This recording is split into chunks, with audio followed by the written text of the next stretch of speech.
Amen. Tout pouvoir a été pris au bois de la croix. Tu es couronné. Amen. Tu es vainqueur. Alléluia. On va écouter Geneviève qui va nous apporter le message ce soir. Lève-toi et marche. Quel beau sujet. Que Dieu te bénisse, Geneviève. Allez, je te laisse toute la place. Amen, amen. Merci beaucoup, Jean-Seb. Bonsoir à tous. J'espère que vous allez bien.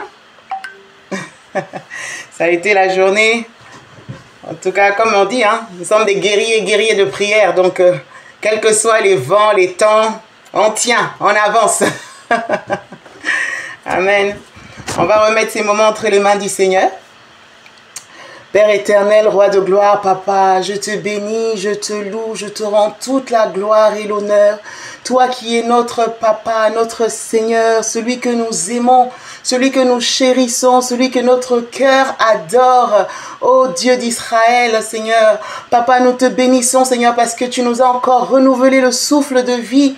Merci, Seigneur, pour cette opportunité que tu nous donnes de pouvoir nous enrichir les uns les autres, de pouvoir nous encourager les uns les autres, de pouvoir grandir dans notre foi, Seigneur, ô Père, ô Roi de gloire, que tu prennes toute la place, Seigneur, que ton esprit, Seigneur, soit au contrôle, Seigneur, mon Roi. Merci, Seigneur, ô Père, de m'inspirer, Seigneur, afin que tout ce qui sortira de ma bouche, Seigneur, soit, Seigneur, poussé par ton esprit, Seigneur. Merci, Seigneur, de disposer encore nos cœurs, de nous enseigner, de nous aider à grandir et que toute la gloire te revienne au nom puissant de Jésus-Christ de Nazareth. Amen. En tout cas, c'est une joie pour moi d'être avec vous ce soir. La Bible dit qu'il y a de la joie dans le ciel. Déjà, le fait, lorsque une âme se convertit, mais aussi d'être dans la communion fraternelle, c'est une grâce que nous avons de pouvoir nous encourager, de pouvoir nous soutenir, de pouvoir nous fortifier ensemble, comme les disciples qui le faisaient dans l'église primitive.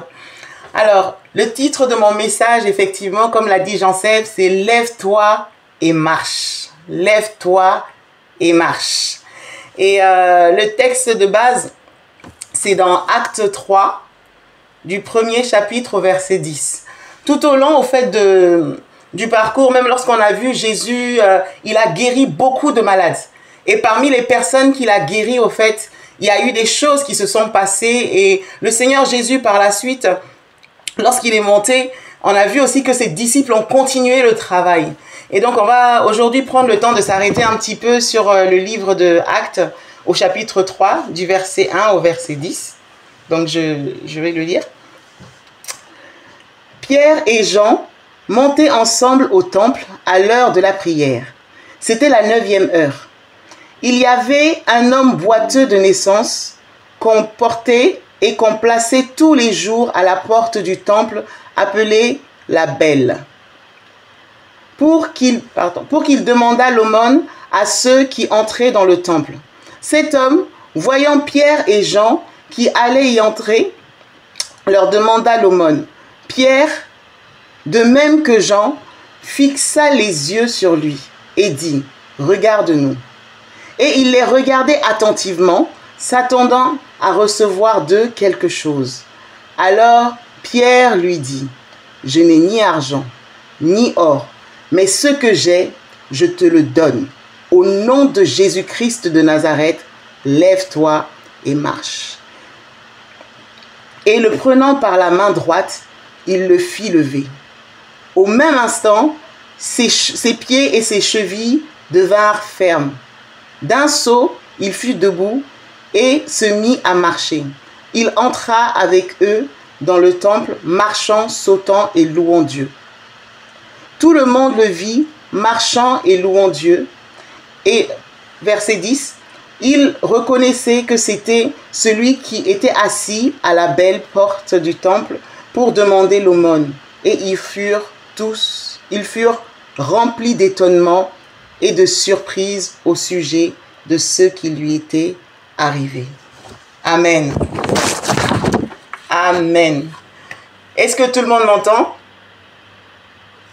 Amen, amen. Super. Moi, c'est un texte qui me parle beaucoup.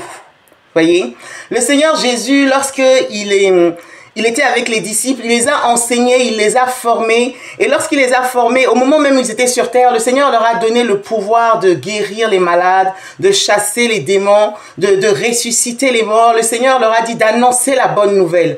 Et lorsque, au fait, ils annonçaient la bonne nouvelle, il y avait des choses qui se passaient. Parce que lorsqu'on parle du Seigneur, le Seigneur qui est la source de vie, il se passe des choses. Et voici une histoire qu'on nous raconte. On voit l'histoire de Pierre et de Jean. Pierre et Jean, au fait, la Bible nous dit qu'ils étaient en train de monter au temple. Déjà, ce qui me surprend, c'est qu'ils montaient au temple à l'heure de la prière. Ça se voit que c'est des hommes qui étaient assidus. C'est des hommes, au fait, qui avaient des habitudes. Ils allaient à l'heure de la prière, ils montaient au temple. Et la Bible nous dit que c'était la 9e heure. Et là-bas, qu'est-ce qui s'est passé? Il y avait un homme qui était boiteux de naissance. Il était boiteux de naissance. Et lui, le fait qu'il soit boiteux, c'est pas qu'il est devenu boiteux. Il est né comme ça. Le fait d'être boiteux, ça nous parle de différentes choses. Être boiteux, c'est que sa marche n'était pas droite. Il marchait, il avait du mal à marcher. Et donc, souvent, en fait, on peut voir aussi le fait qu'une personne ait du mal dans sa marche avec le Seigneur. La personne a du mal à marcher comme il faut. Pourtant, il aimerait marcher. Il aimerait marcher droit, mais il ne peut pas. Il est boiteux, mais de naissance en plus. Donc, il n'a jamais su le faire correctement. Il y en a, ça peut être des concours de circonstances. Tu marchais, tu étais zélé, tout allait bien. Il y a eu un événement qui fait que ça t'a rendu peut-être un peu boiteux. Et d'autres, au fait, c'est que tu aimerais, mais tu n'as pas appris. Tu vois les autres qui se lèvent, qui marchent. Lui, il était devant la porte et il voyait les gens qui rentraient. Il était devant cette porte, il voyait des gens qui rentraient, qui sortaient, mais il ne pouvait pas. Des fois, tu vois des personnes qui se lèvent, qui servent le Seigneur, qui font des choses, et tu aimerais faire comme eux, mais tu n'arrives pas. Parce qu'il y a quelque chose qui freine, qui empêche que la marche soit fluide. Voyez? Et cet homme, il était dans cette situation-là. Lui, il était boiteux de manière physique, mais il y en a qui sont malheureusement boiteux de manière spirituelle. Mais il y a quelque chose qui faisait la différence. Il y a quelque chose qui m'a marqué. C'est qu'on le portait et on le plaçait tous les jours à la porte du temple. Il s'est trouvé au bon endroit. Il aurait pu se retrouver, parce que normalement ceux qui étaient infirmes ou ceux qui étaient, ceux qui étaient impurs, eux ils devaient être même très très loin de la foule, à l'écart. Mais les boiteux, les infirmes, ils avaient quand même un statut assez particulier. Mais lui, il s'est retrouvé à la porte du temple. Il était là-bas, il pouvait aller tourner ailleurs, mais il s'est mis là. Et il y avait des gens qui l'aidaient. On le portait. C'est pas qu'il arrivait à marcher. Hein. On était obligé de le porter. Donc, on le portait.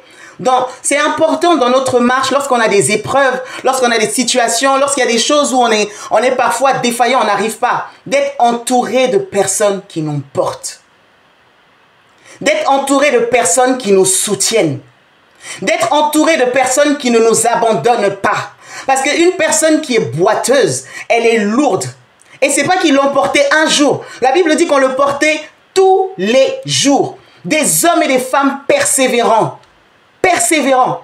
Lorsque ton frère est boiteux, ta soeur est boiteuse, tu vois que dans sa vie, il y a quelque chose qui ne marche pas. C'est important qu'il y ait des gens qui portent le fardeau. Qu'il y ait des gens, au fait, qui soutiennent.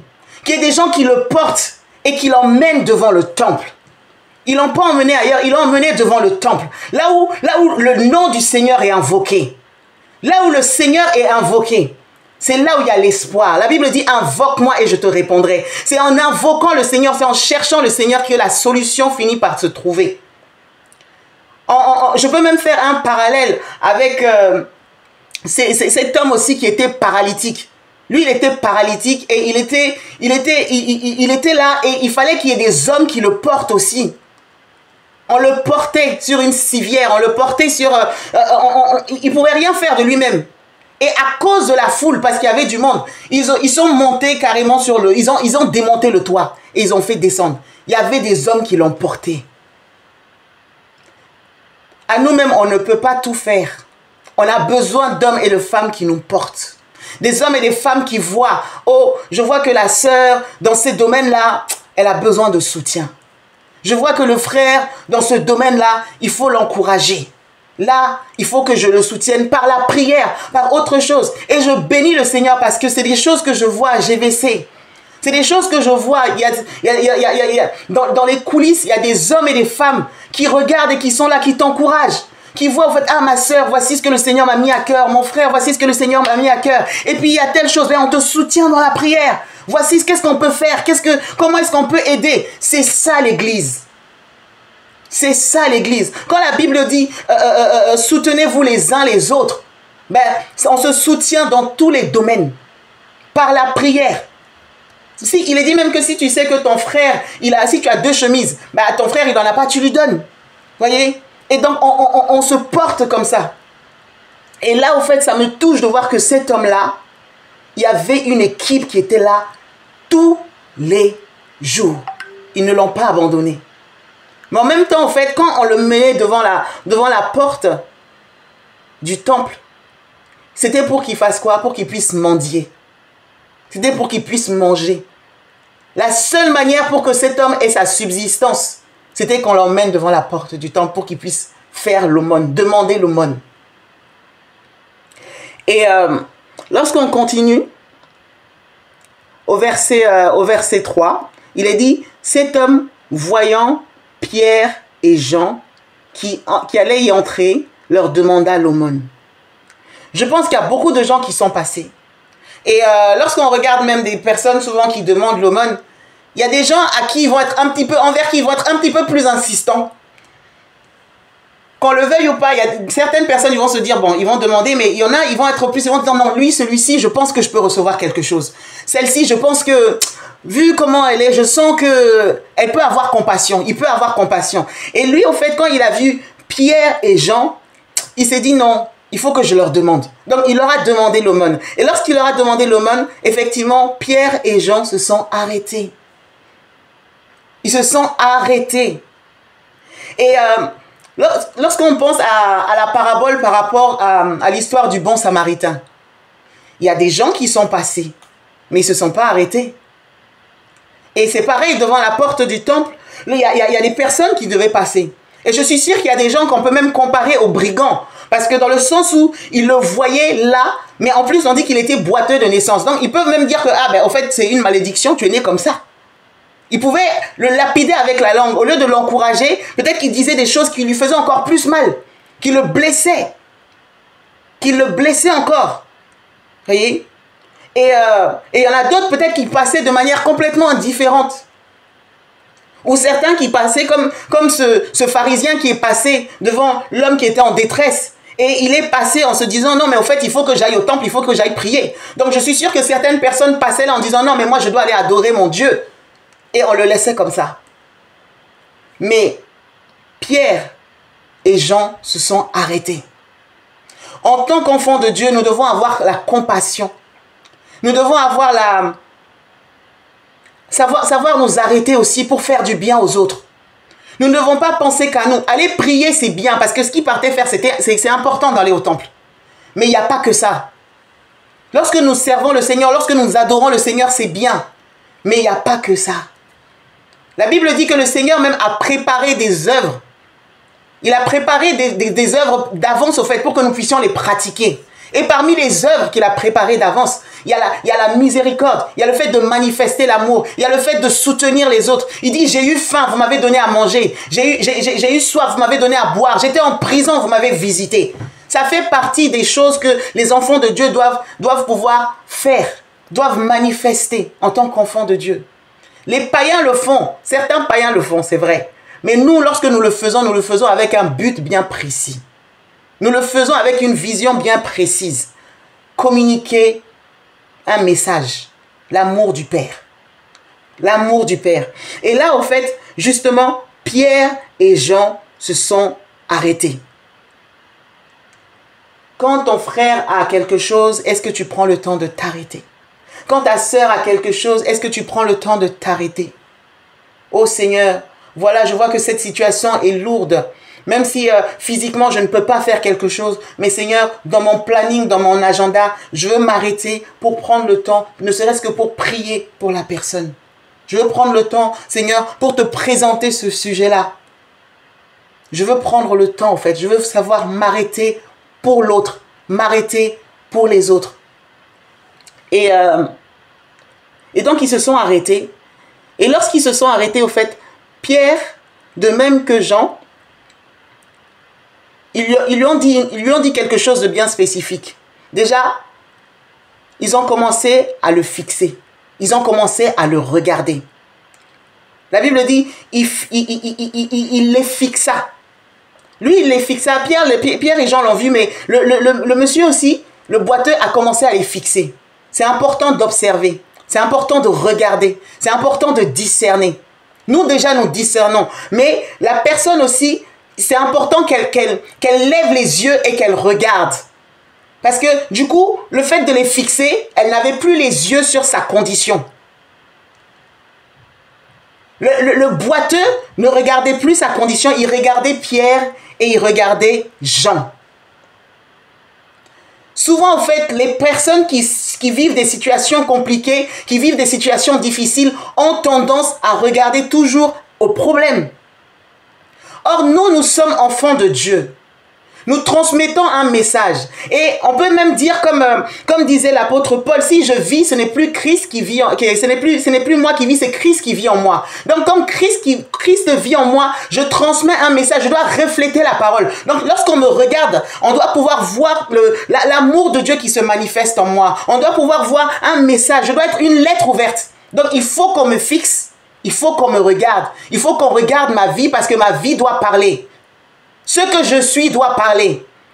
La personne qui regarde son problème va voir son problème dans une certaine situation. Mais en regardant à l'enfant de Dieu, il y a des solutions qui arrivent.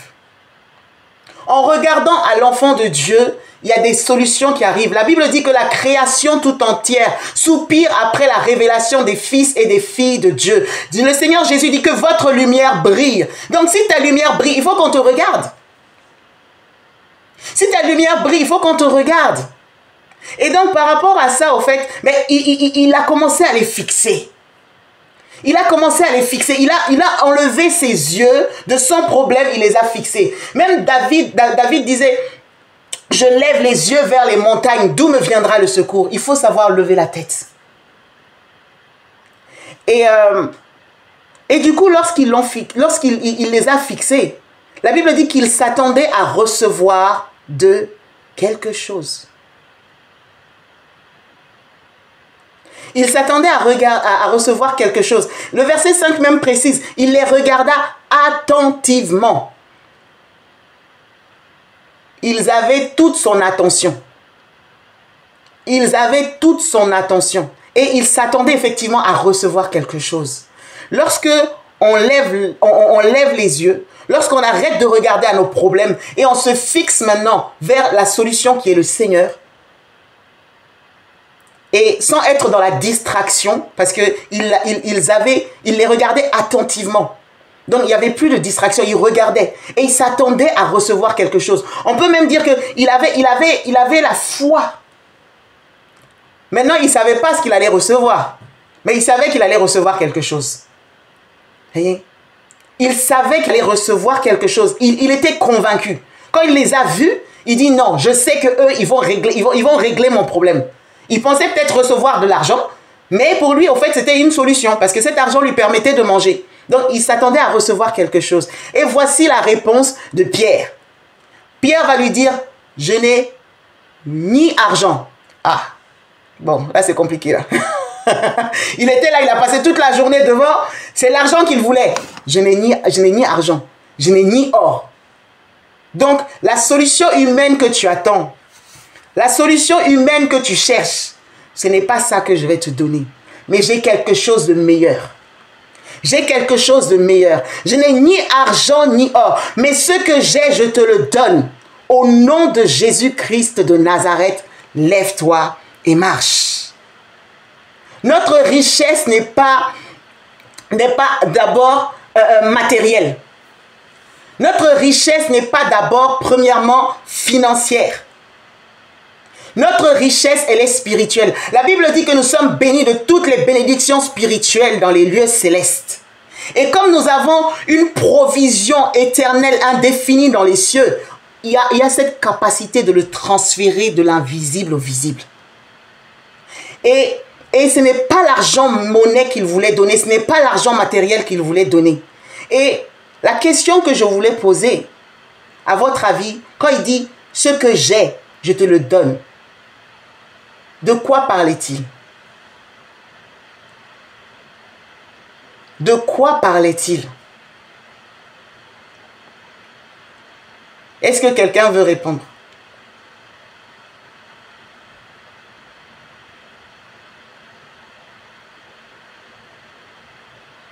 Soyez pas timide, hein? Je n'ai ni argent ni or, mais ce que j'ai, je te le donne. Qu'est-ce qu'il avait?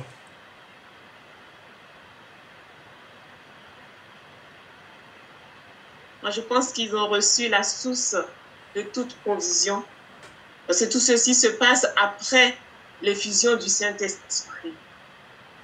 Celui qui est vraiment la source de toute activité qui amène le surnaturel au milieu des humains. Amen, amen, amen, amen, amen, amen. Waouh, waouh, waouh. Quelqu'un d'autre veut réagir? Mais c'est vraiment, c'est ça au fait. C'est ça. Ben, ça y est, Evelyne, t'as fini mon message là. Amen, amen. Non, c'est ça. Et ce qui m'a interpellé par rapport à ça, c'est que il n'a pas dit au nom de Jésus, je te guéris. Vous voyez? Parce qu'ils avaient le... Ah, je vois plus. Est-ce que je suis toujours connectée? Oui, oui. Non, excusez-moi, il y a mon Zoom qui a sauté. C'est bon, pardon. Voilà.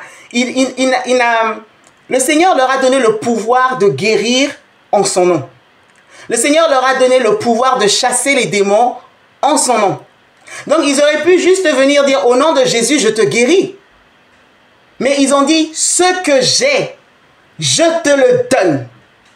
Parce qu'on peut guérir au nom de Jésus et on part. Nous avons le Seigneur, on a juste guéri. La personne n'a pas reçu ce que nous avons. La personne a eu une portion, a bénéficié de la grâce que nous avons, a reçu sa guérison. Mais là, ils n'ont pas dit « je te guéris », ils ont dit « ce que j'ai ». Il a dit « ce que j'ai, je te le donne ». Au nom de Jésus, lève-toi et marche. Et comme a dit notre sœur Evelyne, ce qu'il avait était tellement puissant que ça comportait, c'était la source en fait, ça apportait tellement la vie que du coup la maladie même partait. La restauration arrivait, la délivrance arrivait, la transformation arrivait en fait.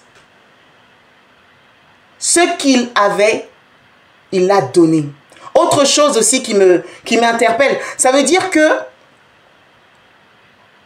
ce qu'il a peut être transféré. Ça se transfère au nom de Jésus. Ça se transmet. Je te le donne. Donc, ils ont la capacité, nous avons la capacité de transmettre ce que le Seigneur nous a donné. Nous ne devons pas juste nous contenter de guérir. Nous ne devons pas juste nous contenter de chasser les démons. Nous ne devons pas juste nous contenter de délivrer. J'irai même plus loin, nous ne devons pas juste nous contenter de prêcher ou d'annoncer la parole. Nous devons transmettre quelque chose. Nous devons transmettre la vie, nous devons transmettre la source, nous devons transmettre quelque chose qui règle le problème de manière définitive. Parce qu'une personne qui est malade, lorsqu'on prie pour elle, elle peut être guérie, mais ça ne veut pas dire forcément qu'elle a accepté le Seigneur et qu'elle a changé de vie. Lorsqu'un démon part, ça ne veut pas dire forcément que la personne, sa vie est transformée. Lui, le boiteux de naissance, ils auraient pu le guérir, ils auraient pu même lui donner l'aumône. Il serait parti, mais ça n'aurait pas été, sa vie n'aurait pas changé pour autant. Peut-être physiquement, ça aurait changé. Mais là, ce qu'ils ont fait est tellement profond. Ils ont dit, ce que j'ai au nom de Jésus-Christ, lève-toi et marche. Et dans le ce que j'ai là, il y avait déjà tout. La Bible dit à tous ceux qui l'ont reçu, la parole leur a donné le pouvoir de devenir enfants de Dieu. Et donc, il y a une transformation, il y a un changement. La nature même change. L'ADN même spirituel n'est plus la même. Et donc, cet homme était guéri. Mais sa guérison a d'abord été spirituelle. Sa restauration a d'abord été spirituelle. Et ce qui s'est passé au fait, lorsqu'on reçoit ça, forcément on se lève. Lorsqu'on reçoit cette source, lorsqu'on reçoit cette vie, lorsqu'on reçoit, forcément on se lève. On ne peut pas rester comme ça. Quand on regarde le passage même de Genèse, la Bible dit au commencement, l'Esprit de Dieu se mouvait au-dessus des eaux. Notre Dieu est un Dieu d'action, c'est un Dieu qui bouge. C'est un Dieu, au fait, qui bouge. Donc, lorsque il te transforme pour te rendre semblable à lui, forcément, tu vas bouger. Forcément, tu vas te lever et tu vas marcher. Si tu es encore paralytique, si tu es encore boiteux, c'est que tu n'as pas encore reçu complètement ce que j'ai, je te le donne au nom de Jésus, lève-toi et marche. Parce que si tu le reçois, tu vas te mettre debout. Jérémie pouvait même dire qu'il y a un feu. Je ne peux pas le contenir. Je ne peux pas le contenir. Quand l'esprit, je crois que, on regarde, il y a différents prophètes. Ézéchiel même disait que lorsque l'esprit entra en moi, il me mit debout. Lorsque le Saint-Esprit vient, forcément tu te lèves. Vous voyez? Ces disciples qui étaient dans la chambre haute, en train de se cacher, en train d'avoir peur de la persécution, avoir peur des représailles, parce que leur maître a été traité de toutes sortes de choses. Au début, ils étaient là timidement. Ils se mettaient à l'abri. Mais quand ils ont été remplis, ce que j'ai, je te le donne. Lorsqu'ils l'ont reçu, ces mêmes hommes pouvaient sortir en pleine rue à visage découvert devant tout le monde. Les mêmes qui ont dit, oh, assurément, je ne le connais pas. Lui, avec des imprécations, je ne sais pas s'il a dit ce qu'il a dit comme imprécation, mais en tout cas, il a fait des grandes phrases. Je ne le connais pas. Ce même Pierre pouvait prêcher devant 3000 âmes. Parce qu'il a reçu. Et c'est ce qu'il a reçu là, qui pouvait transmettre, qui pouvait communiquer. Et c'est ça peut-être, mine de rien, ça semble anodin comme ça, mais moi, ça m'a fait voir les choses autrement. Je dis, Seigneur, je ne veux pas me contenter juste de guérir quelqu'un. Je ne veux pas me contenter juste de chasser un démon. Je ne veux pas juste me contenter, Seigneur, d'apporter un message ou de... Non, Seigneur, je veux communiquer. C'est la même manière dont Pierre a dit, ce que j'ai, je te le donne. Père, aide-nous à pouvoir le transmettre, à transmettre la vie, à transmettre ce que tu nous as donné là. Nous voulons le communiquer. Nous voulons le transmettre. Nous voulons devenir contagieux.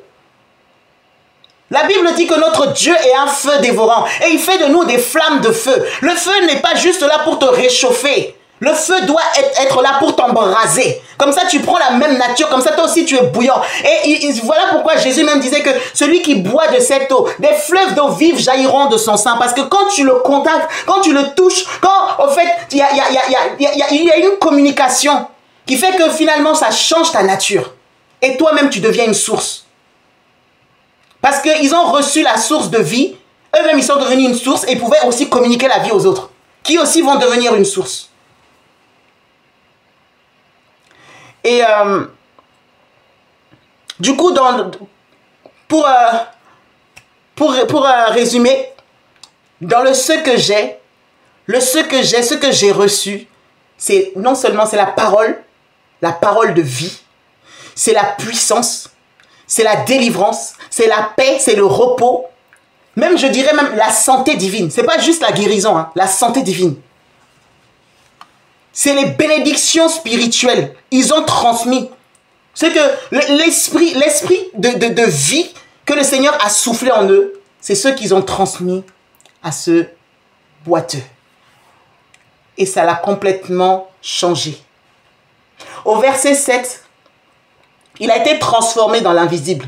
Mais des fois, quand le Seigneur agit, entre ce qu'il y a dans le spirituel et dans le physique, ça met un petit temps. Des fois, il faut un élément déclencheur. Il faut un élément déclencheur. Parce que bien qu'il ait reçu, il était encore assis. Bien qu'il ait reçu, il ne s'est pas levé. Donc, il a fallu qu'il le prenne par la main droite et qu'on le mette debout. Pierre était obligé de le prendre et de le mettre debout. Et là, en fait, on peut donner notre cas en tant qu'enfant de Dieu. Parce que nous, tous qui sommes ici, nous avons reçu le Seigneur. Le Seigneur nous a déjà bénis. Nous avons reçu le nom du Seigneur Jésus. Mais, parfois, il y a quelque chose, il y a un élément dont on a besoin pour être davantage boosté. Il y a des fois des choses qui font que on sait qu'on est béni, on sait qu'on a reçu, mais il y a besoin de ce quelque chose qui va rendre la chose palpable et visible. On sait tous que par rapport à la parole, il est dit que vous prierez pour les malades, ils seront guéris. Pourquoi tout d'un coup ça ne vient pas de manière visible? On sait que tout le monde, on a tous un appel, on n'est pas juste venu pour chauffer les bancs. Mais il y a ce petit quelque chose là, ce déclic là qui doit venir. Et pour ça, au fait, des fois, le Seigneur utilise, c'est même pas des fois, le Seigneur utilise ses serviteurs. Il utilise ses bergers. Il utilise des hommes et des femmes pour nous aider. Il utilise des hommes qu'il a établis, qui vont nous prendre par la main et qui vont nous aider à être debout. Des hommes et des femmes qui vont être là, qui vont nous prendre par la main et qui vont nous aider à rentrer dans notre appel, à pouvoir servir le Seigneur.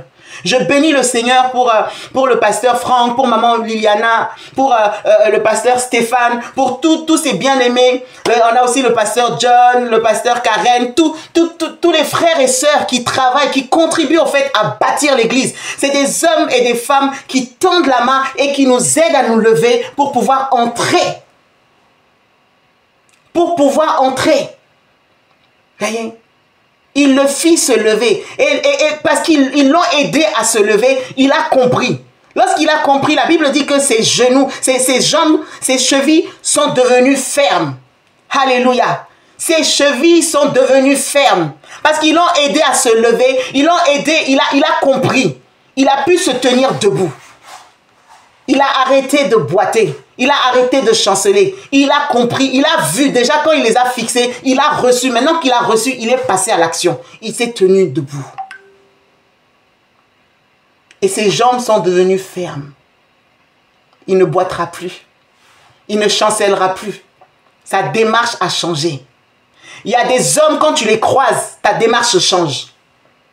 Il y a des hommes de Dieu, quand tu les croises, ta démarche change. Il y a des femmes de Dieu, quand tu les croises, ta démarche change. Parce qu'au fait, ils sont le reflet de Christ. Parce qu'ils ont compris que ce n'est plus eux qui vivent, c'est Christ. Et le message de l'évangile, ils le transmettent. Donc, à leur contact, tes genoux, tes jambes, ça se raffermissent. Et ta marche change. Ta démarche change. Si tu étais dans la dépression, ta dépression s'en va. Si tu étais dans le désespoir, ton désespoir s'en va. Si au fait tu avais des problèmes, ça n'allait pas, tes combats finissent par te lâcher. Et ta vie est transformée. Là où au fait tu étais là, tu te mettais devant la porte du temple en train de dire Seigneur, comment je vais faire? Où est la solution? Tout le monde m'a abandonné. Voici que je suis toujours en train de demander service. Voici que je suis toujours à la charge des gens. Mais le Seigneur emmène une circonstance. Il emmène ses véritables serviteurs. Et quand tu les vois à leur contact, parce que tu reçois, parce que tu as été ouvert aussi et disposé à recevoir, ta vie change. Ta marche change. Tu es transformé. Tes genoux sont affermis. Tes jambes sont affermies. Tes chevilles sont fermes. Et maintenant, tu peux servir le Seigneur. Parce que quand ses pieds, ses chevilles étaient fermes maintenant, il a commencé à sauter. Quelqu'un qui est resté longtemps paralytique, hein? Quelqu'un qui est resté longtemps boiteux, quand il réalise maintenant qu'il peut se mettre debout, il ne marche pas, il court. Il ne marche plus, il court. Il saute, il danse. Peu importe qu'on peut dire, hein, il saute, il danse. C'est pour ça qu'on va voir des personnes qui viennent d'arriver, mais ils sont comme des fous. Ils sont zélés. Ils savent ce qu'ils... Comme disent les Ivoiriens, il sait dans quoi il a quitté. Il sait ce qu'il a quitté. Et c'est ça. Il sait d'où il est venu. D'où il est sorti. Et le Seigneur est tellement puissant. Cet homme-là, au fait, il est devenu un témoin.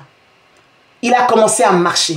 Il a commencé à sauter. Et comme il a reçu l'évangile, il savait que c'est le Seigneur. Alors il a commencé à rendre gloire à Dieu. Il a commencé à louer le Seigneur. Et tout le monde l'a vu. Il est devenu aussi un témoin.